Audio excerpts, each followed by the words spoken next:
I lost it for like a week towards the beginning of the semester, and I thought I was going to die every single day. In society, it's like you have to be so accessible at all times, and if someone like tries to like contact me, and if I don't get back to them within like an hour, it's like they automatically assume something's wrong. I went to Honduras for 3 weeks. Oh, okay. The first 3 days, I was like, my phone. Like, I didn't have service, I didn't have Wi-Fi on there. I'm like, my phone. My mom would be like, do you miss the United States already? I'm like, no, I just miss my phone. It's kind of relaxing once you get past the initial, like, Yes. anxiety of the fact that people can't get in contact with you. I've grown to be dependent on it, and I've kind of accepted the fact that I am. It's just, it contains everything. It's synced up with my laptop so that the schedules match up, my calendars match up, my notes match up, my contacts, my emails. What are your favorite mobile apps? The Reddit app, which is weird on Windows when it's called Baconet. I think it's like Alien Blue on iPhone. That's what most people have. First and foremost is Twitter on my phone. When I'm bored, I'm just like sitting on the bus or something, I'll scroll through it. SoundCloud for me. Instagram. So I love the map apps on my phone because it gives me directions to anywhere I need to go. I do use like the email apps, like Gmail has its own, I'll use that. Okay. I use like a calendar a lot to keep track of daily things, and that's all in addition to like the Facebook and Twitter and Instagram and Snapchat. The RTS bus app is great because it gives you live locations of the buses on campus. Flappy Birds. Okay. I don't use it, but I know a lot of people do. Use the weather app. I use the weather app. The weather app, okay. I use, every once in a while I use SportsCenter. That way I can use, that's me personally. Oh, like your bank account. Yeah, that's a good thing. thing. Yeah. LinkedIn, new thing, love it. There's an app for it. I really like it. I downloaded a sleep cycle app by word of mouth that worked great, and I still use it. And then phone apps, I'll actually go to the app store. That's like something I do. I go and like search for apps that are interesting and new.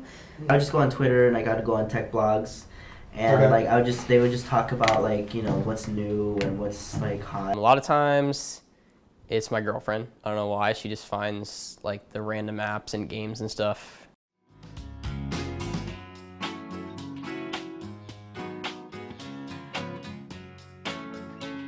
I don't want to be like that person taking pictures with an iPad. Like I'm still good with my phone. So this is like a tablet, I guess, but I never hardly, unless I'm reading an article or like something for school, I never am like using it as a tablet part. I'm usually just using it as like a little netbook.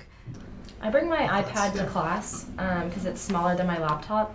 I have like the iPad mini, and I just like take notes on that or use it for the internet or emails. I watch a lot of YouTube videos on it instead of like having my laptop and like in my bed with me because it's heavy and big and whatever. I'll just take my iPad. My phone's too little. I think they're just giant phones, honestly, in my opinion. I don't have one. I can see why they'd be useful. Well, I would never like replace my laptop with it. I know some people do that. They just are kind of like, oh, it's a small thing now, but like you can do so much more on your laptop. Yeah, I don't personally have a tablet or iPad, but I don't see the necessity. For everything that I can do on my tablet, I can do on my phone, and that's smaller.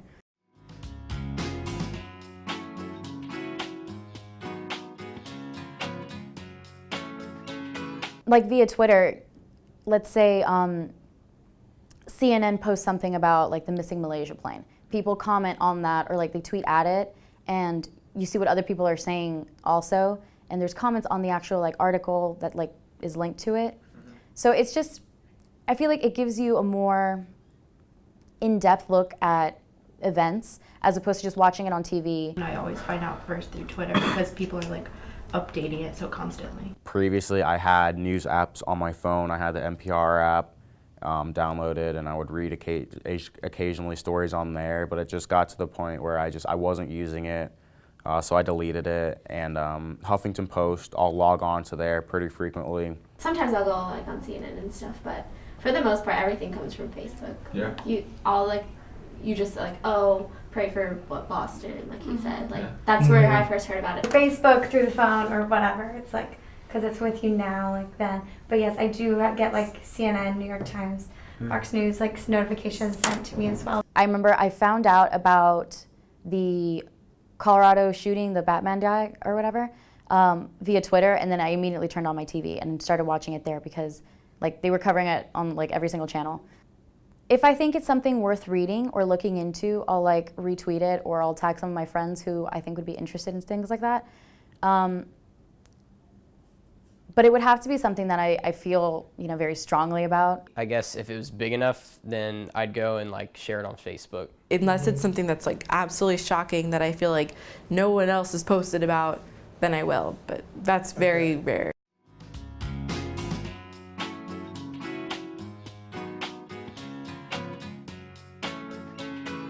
What media or social media or technology or general platforms would you consider to be lame or no longer cool?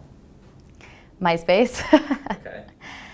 Dumb to even say it, but MySpace is completely like gone. Okay, wow.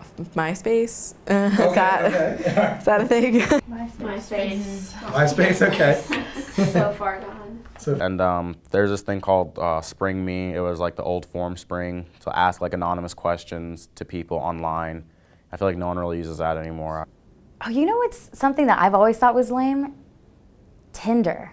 Okay. I can't hang with that. Oh, yeah. Oh, AOL Mail probably. AOL. I feel like Mail? AOL. Okay. Oh, AOL Instant Messenger. Forgot about that one. If you could design a perfect media device or platform, what would it be? It'd be a lot like my phone.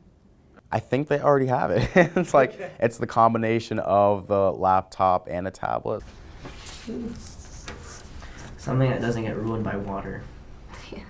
Something that's easy to use and easily transportable.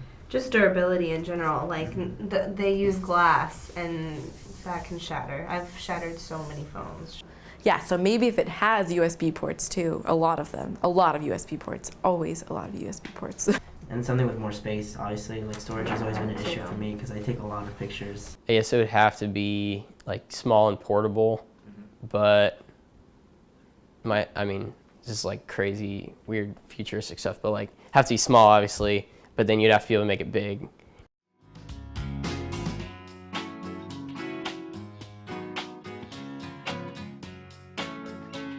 I think a lot of people find it easier too, like to be on their phone than have a conversation. Yeah. You know, like how many people, if you go into a classroom, are just sitting there on their phone instead of, you know, talking to the people around them. I have friends who are so afraid to call someone on the phone, even if it's me.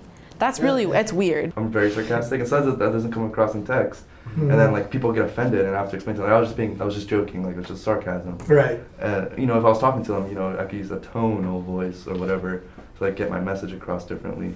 Back in the day, you had to go find somebody and just be like, hey, I think you're good looking. Do you want to go do whatever? And now it's like it's all set up on Facebook, and you get to check them out and see what they're like before you even say a word to them. I think that even though we're moving into this like typed kind of communication and like some kind of way where you're not with a person, it's still not gonna, we're always gonna have to work with people for the rest of our lives. So like that's not gonna go away. I try to do more face-to-face interaction just because it's different than like, you know, being on Facebook, you can act however you want. Like people put on a front and act all big and tough on Facebook, and then you get in an argument with someone, you'll say things you probably wouldn't say in person, but you're on Facebook, it's just, you're reading it.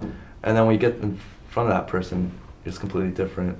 And I don't know, just people are so used to like acting one way on Facebook and then in person. You know, on Facebook they might act like this super happy, like always, you know, energetic person. And you meet them in person, they're just like more like mellow and stuff. So I don't know, it's just different, like the way you get to know people nowadays.